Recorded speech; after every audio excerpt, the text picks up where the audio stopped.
श्री राम जय राम जय जय राम।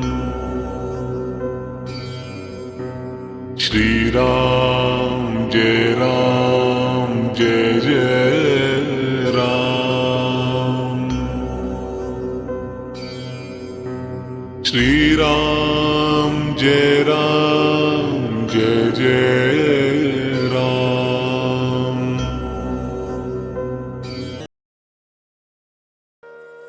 द्विसप्ततितमः सर्गः। विश्वामित्र द्वारा भरत और शत्रुघ्न के लिए कुशध्वज की कन्याओं का वरण, राजा जनक द्वारा इसकी स्वीकृति तथा राजा दशरथ का अपने पुत्रों के मंगल के लिए नांदी श्राद्ध एवं गोदान करना। विदेहराज जनक जब अपनी बात समाप्त कर चुके, तब वशिष्ठ सहित महामुनि विश्वामित्र उन वीर नरेश से इस प्रकार बोले। नरश्रेष्ठ, इक्ष्वाकु और विदेह दोनों ही राजाओं के वंश अचिंतनीय हैं। दोनों के ही प्रभाव की कोई सीमा नहीं है। इन दोनों की समानता करने वाला दूसरा कोई राजवंश नहीं है। राजन, इन दोनों कुलों में जो ये धर्म संबंध स्थापित होने जा रहा है, सर्वथा एक दूसरे के योग्य है। रूप वैभव की दृष्टि से भी समान योग्यता का है, क्योंकि उर्मिला सहित सीता श्री राम और लक्ष्मण के अनुरूप हैं। नरश्रेष्ठ, इसके बाद मुझे भी कुछ कहना है। आप मेरी बात सुनिए। राजन, आपके छोटे भाई जो ये धर्मज्ञ राजा कुशध्वज बैठे हैं, इन धर्मात्मा नरेश के भी दो कन्याएं हैं, जो इस भूमंडल में अनुपम सुंदरी हैं। नरश्रेष्ठ, भूपाल, मैं आपकी उन दोनों कन्याओं का कुमार भरत और बुद्धिमान शत्रुघ्न, इन दोनों महामनस्वी राजकुमारों के लिए इनकी धर्म पत्नी बनाने के उद्देश्य से वरण करता हूं। राजा दशरथ के ये सभी पुत्र रूप और यौवन से सुशोभित, लोकपालों के समान तेजस्वी तथा देवताओं के तुल्य पराक्रमी हैं। राजेंद्र, इन दोनों भाइयों को भी कन्यादान करके आप इस समस्त इक्ष्वाकु कुल को अपने संबंध से बांध लीजिए। आप पुण्य कर्मा पुरुष हैं। आपके चित्त में व्यग्रता नहीं आनी चाहिए, अर्थात आप ये सोचकर व्यग्र ना हो कि ऐसे महान सम्राट के साथ मैं एक ही समय 4 वैवाहिक संबंधों का निर्वाह कैसे कर सकता हूं।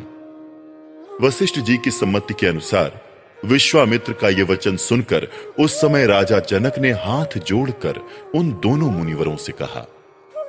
मुनि पुंगवो, मैं अपने इस कुल को धन्य मानता हूं, जिसे आप दोनों इक्ष्वाकु वंश के योग्य समझकर इसके साथ संबंध जोड़ने के लिए स्वयं आज्ञा दे रहे हैं।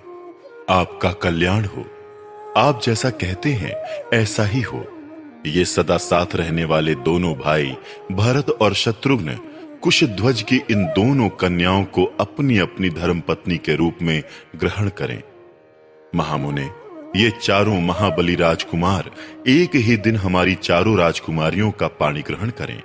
ब्राह्मण, अगले 2 दिन फाल्गुनी नामक नक्षत्रों से युक्त हैं।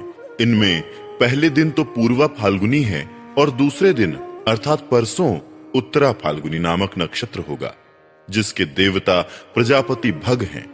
मनीषी पुरुष उस नक्षत्र में वैवाहिक कार्य करना बहुत उत्तम बताते हैं। इस प्रकार सौम्य वचन कहकर राजा जनक उठकर खड़े हो गए और उन दोनों मुनिवरों से हाथ जोड़कर बोले। आप लोगों ने कन्याओं का विवाह निश्चित करके मेरे लिए महान धर्म का संपादन किया है। मैं आप दोनों का शिष्य हूं। मुनिवरों, इन श्रेष्ठ आसनों पर आप दोनों विराजमान हो। आपके लिए जैसी राजा दशरथ की अयोध्या है, वैसे ही ये मेरी मिथिलापुरी भी है। आपका इस पर पूरा अधिकार है, इसमें संदेह नहीं। अतः आप हमें यथा योग्य आज्ञा प्रदान करते रहें। विदेहराज जनक के ऐसा कहने पर रघुकुल का आनंद बढ़ाने वाले राजा दशरथ ने प्रसन्न होकर उन मिथिला नरेश को इस प्रकार उत्तर दिया। मिथिलेश्वर, आप दोनों भाइयों के गुण असंख्य हैं। आप लोगों ने ऋषियों तथा राज समूहों का भली भांति सत्कार किया है। आपका कल्याण हो। आप मंगल के भागी हों। हम अपने विश्राम स्थान को जाएंगे। वहां जाकर मैं विधि पूर्वक नांदी मुख श्राद्ध का कार्य संपन्न करूंगा। ये बात भी राजा दशरथ ने कही। तदनंतर मिथिला नरेश की अनुमति ले महायशस्वी राजा दशरथ मुनि श्रेष्ठ विश्वामित्र और वशिष्ठ को आगे करके तुरंत अपने आवास स्थान पर चले गए। डेरे पर जाकर राजा दशरथ ने विधि पूर्वक आभ्युदयिक श्राद्ध संपन्न किया। तत्पश्चात प्रातःकाल उठकर राजा ने तत्कालोचित उत्तम गोदान कर्म किया। राजा दशरथ ने अपने एक एक पुत्र के मंगल के लिए धर्मानुसार 1-1 लाख गौएं ब्राह्मणों को दान की। उन सब के सींग सोने से मढ़े हुए थे।